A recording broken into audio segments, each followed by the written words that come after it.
when we decided to have the meeting in Liverpool on a Saturday night, some people in the south said, the Scousers will never turn out, to be pissed, to be drinking. And I said to them, the thing about Scousers is to know when to drink and when not to drink, and I'm really proud, because there's television here, that you hear on a Saturday night some people from 6 o'clock.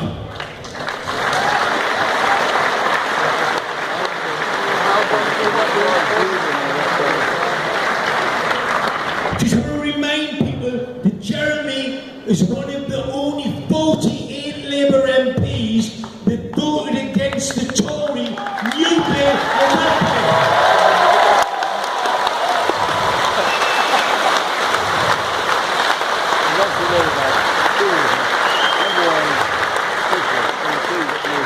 And we only have one other in the whole of Merseyside, and that was Margaret Greenwood. Please write to her and congratulate her for standing up.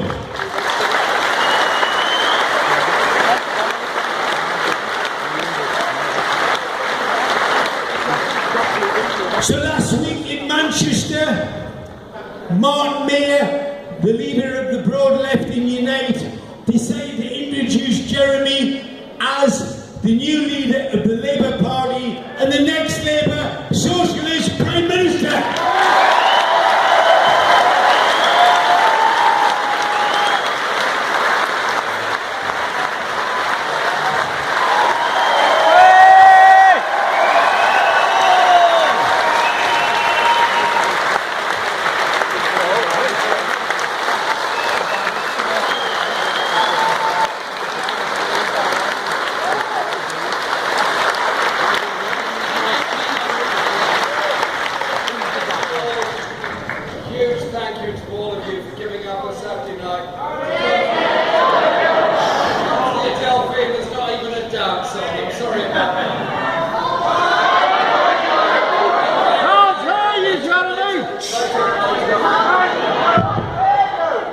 First of all, big thank you to all of you for turning out. Coming to the Adelphi tonight and there's not even a dance on. You've just come for a meeting. And let's hope we enjoy it because we're doing something together, okay? There's many people I want to thank for the progress that this campaign has made.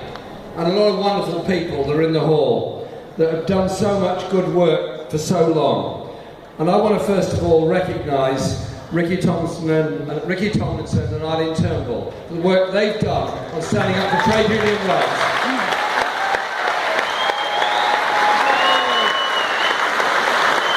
Ricky's very shy, he doesn't want to stand up.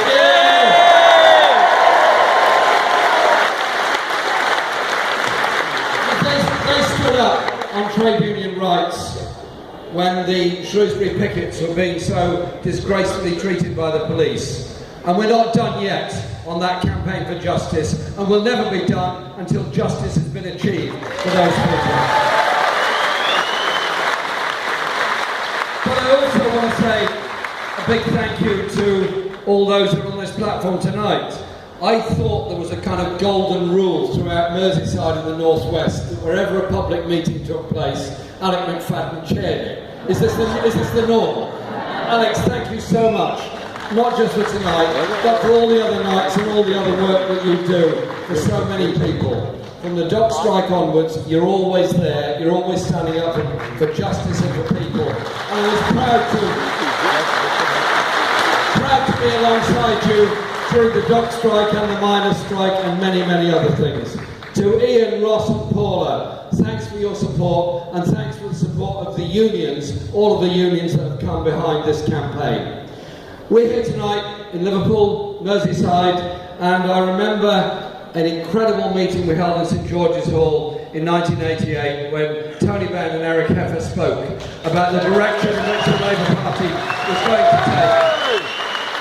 Eric was a very close friend of mine, and I was sad and devastated when he died, as when Tony died, and I'll say more about Tony a bit later on. But Eric to me was somebody that was the epitome of the self-educated, working class intellectual who learned history in order that we do better in the future. And when he took me to see Robert Noonan's grave, and we talked about the history of the Irish writers in Liverpool and so many others, the warmth, the heart that Eric had was the heart of Merseyside. I know it didn't come from Merseyside, but everybody thought he did. What a great guy, what a great memory. And I say this campaign is in memory of Eric, Tony, and so many others.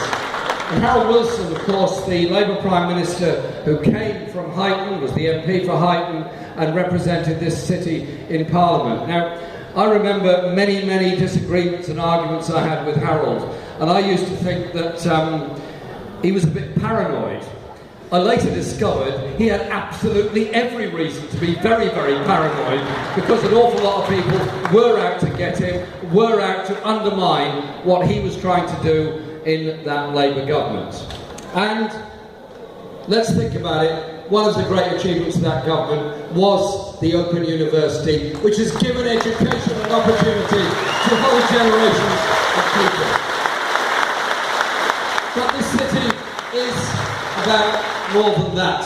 It's also the history of the city that fought against the slave trade, that fought against injustice, that stood up for people from all over the world for their rights and for their justice, and gave a home to people from all over the world who were seeking a place of salvation and shelter. This city has stood up for human rights all the way through the centuries and the decades. And today's Gay Pride March is just yet another step along that road of the human rights, and the kind of society that we want to live in. And so it's that sense of unity around the city that is so important.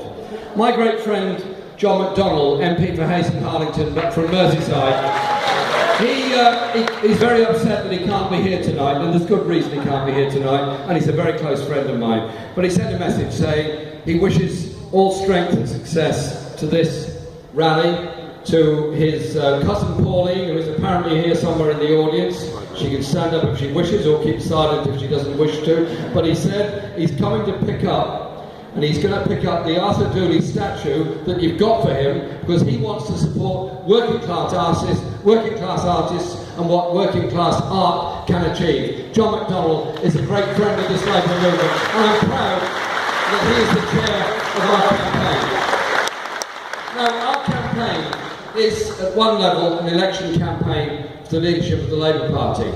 Some of us didn't particularly want there to be that. We felt that in the aftermath of the defeat in May, we should be doing something different. We should be examining the policies that led us to that defeat. We should be having that serious policy debate. Sadly, that was not to be. And so we decided we would enter this election campaign. It was extremely difficult because the Parliamentary Labour Party holds the keys to the gate to the election campaign, and I understand that some of the 36 people who signed the nomination papers are apparently were very reluctant to do so, and they've made this very clear since then, but I'm sure they'll unclear themselves and clear their minds and be supportive as time goes on. I've no doubt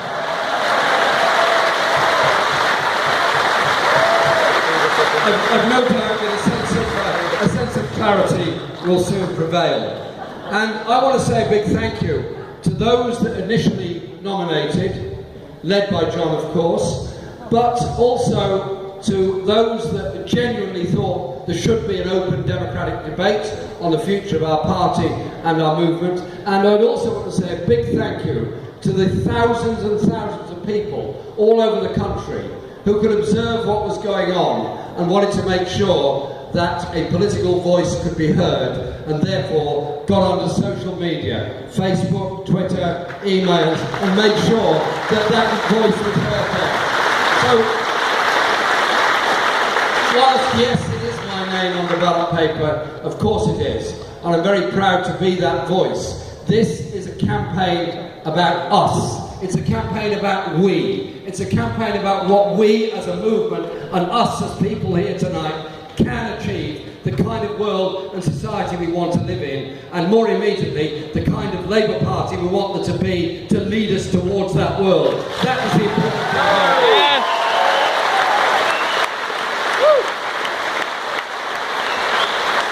The issues that we're facing are quite simply this. We lost office in 2010 on the back of a financial crisis brought about by the banking collapse in the USA and consequent collapse here. It was brought about by crazy investments, by the subprime mortgage crisis, by the greed of bankers, by the lack of regulation. It was brought about by a whole lot of circumstances. It was not caused by the alleged overpayment of nurses, street cleaners, factory workers, or anybody else. It was not brought about by the benefit system or the cost of the National Health Service. And we were told the only way forward was to set an arbitrary date to move back into budget surplus, an arbitrary date by which we'd pay down the debt. Incidentally, the debt has gone up under George Osborne, not down. And that, as a result, it would have to be austerity. Austerity being cuts in public expenditure, loss of several 100,000 jobs in the civil service, wage freeze for public sector workers, cuts in benefits, cuts in the living standard of the poorest, freeze on council house building virtually throughout most of the country, and you look at the results. What are the results, really? The richest 5 families in Britain, the richest 5 families, the fingers of one hand, own the equivalent of the total wealth of 20% of the entire population. The richest 30 families, the richest 100 families own the equivalent of 30%. We live in a grotesquely unequal society, and that inequality is getting worse. My objection to austerity is that it is not an economic formula, it is a political formula about rebalancing our society, possibly in the image of the 1930s, and probably in George Osborne's mind, more likely the 1830s. It is all about rebranding our society, reducing the role of public services, and increasingly putting the bill onto the individual. Indeed, David Cameron was thinking aloud a few weeks ago, saying, how about we get rid of national insurance and just have individual insurance as well? Well, it might work very well if you're a wealthy family to have individual insurance to guarantee yourself against any ill that comes about. The whole point of national insurance and the welfare state is that we all protect each other, we're all protected by each other.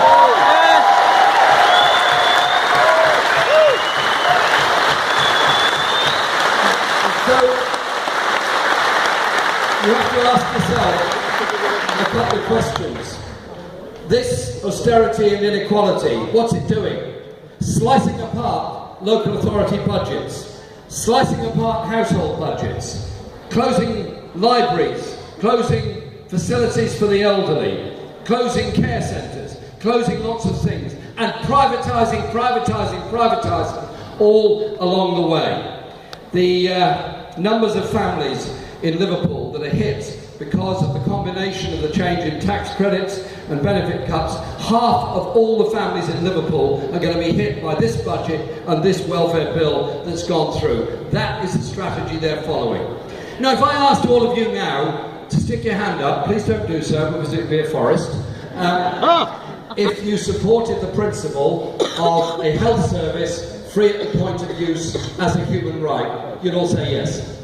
No question. You'd all say absolutely yes. It was the great achievement of the post-war Labour government. Yes. It's the great achievement of Anaran Bevan that he managed to push it through. Yes.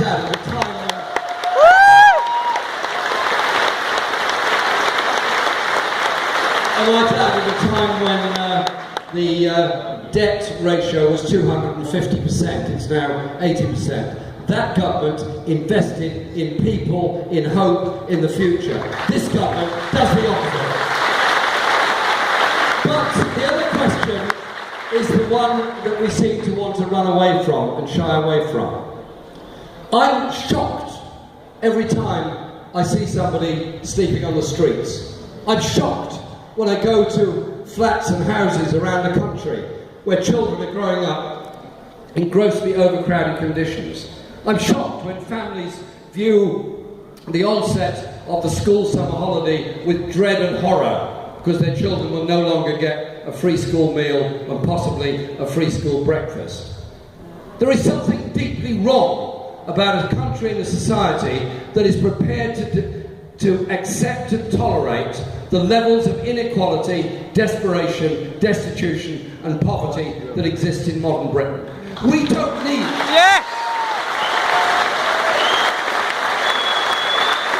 We don't need to go down the agenda set by Benefit Street and others. We need, I think, to take a moral principle.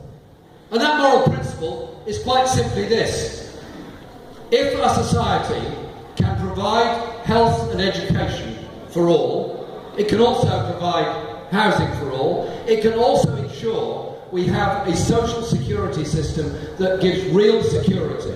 So I want any future government's success, or otherwise, to be measured by all the normal economic indices that are there, but I also want it to be measured by the levels of poverty that's reducing, the number of children that are no longer going hungry, the number of people that are no longer sleeping on the streets, the number of people that are able to live and contribute normally within our society. Surely we're an inclusive society, and these things are possible. Now, that is achieved by two things. When Alex is getting concerned about the time, he's always concerned about the time. It's something that concerns Alex a great deal. He's a man of much concern. Two areas I just want to briefly mention because I think they're very important. The first is education and the education system as a whole.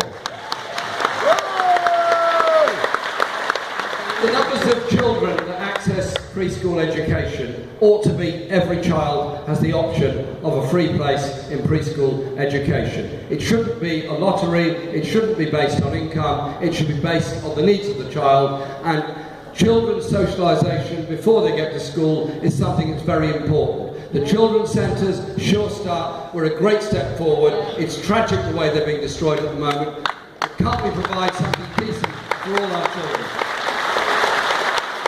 But we always have other ideas, and the other ideas later on in the school age are to turn primary and secondary schools into academies, and any council that wants to open a free school can do so. Any council that wants to open a normal state community comprehensive, forget it, there's no money available for it.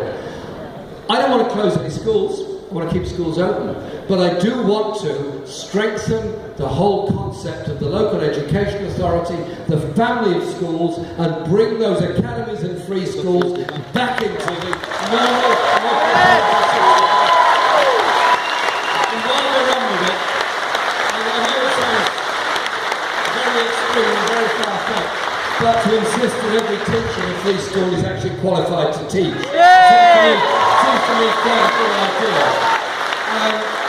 But the teachers have been denigrated by this government and sadly occasionally by people in my own party in the same way that medical professions have been denigrated now merely because they've raised concerns about the idea of 7-day working without the necessary new staff recruitment and changes that can make that a reality. But there is another issue, and that is the way in which working class youngsters get a chance to go to college and go to university. The cancellation of educational maintenance allowance means that many young people simply don't want to stay on in school because they can't afford to, and therefore miss out on A-levels, miss out on the chance of going to university. Those that do go to university, and I was talking to a young man today who just graduated, we were at a rally in Preston, and I congratulated him on his degree, said well done, hope things go well for you, and he was very pleased with the degree he got, and he deserves those congratulations, a great achievement. And I said, what's for you now? He said, £52,000 worth of debt. Yeah. £52,000 worth of debt, because he worked hard, got his A-levels, worked hard, went to university, worked hard, got a degree, and he's now got that level of debt. Yeah. Well, I voted against the introduction of fees in the first place. I voted against it, and it was put up to £3,000 voted against it when it was put up to 9,000, and I think we have to look at ourselves and say, what kind of society are we in when we penalise people for being educated? Because if somebody is a good engineer, somebody is a good lawyer, somebody is a good doctor, a good surveyor, all the other things that are so important, we all benefit. If it's a good doctor, we benefit. You know the reality. Education is not just for the individual, education is for the society as a whole. People say, we can't afford it. We've done some looking at figures. We don't exactly know what the situation is going to be like by 2020, but by the calculations that we've worked out, we've got a good team of people doing it. We could raise the corporation tax, instead of cutting it by 2%, raise it by 0.5%, would be enough income to pay for the fees of all students in university. That to me is absolutely a price worth paying. Other countries manage to do it because they value their education. But while we're on with it, let's have an attitude towards education which is about the value of learning.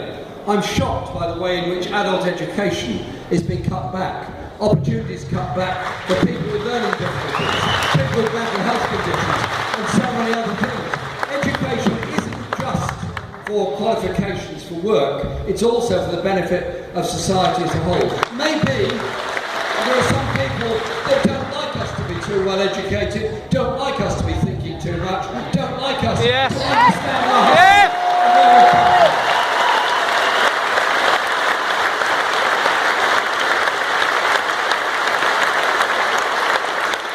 The last point I'll make is this, because it's a hot evening and I want us to be able to listen to each other and talk to each other a bit as well, is the issues of environment, peace and justice around the world.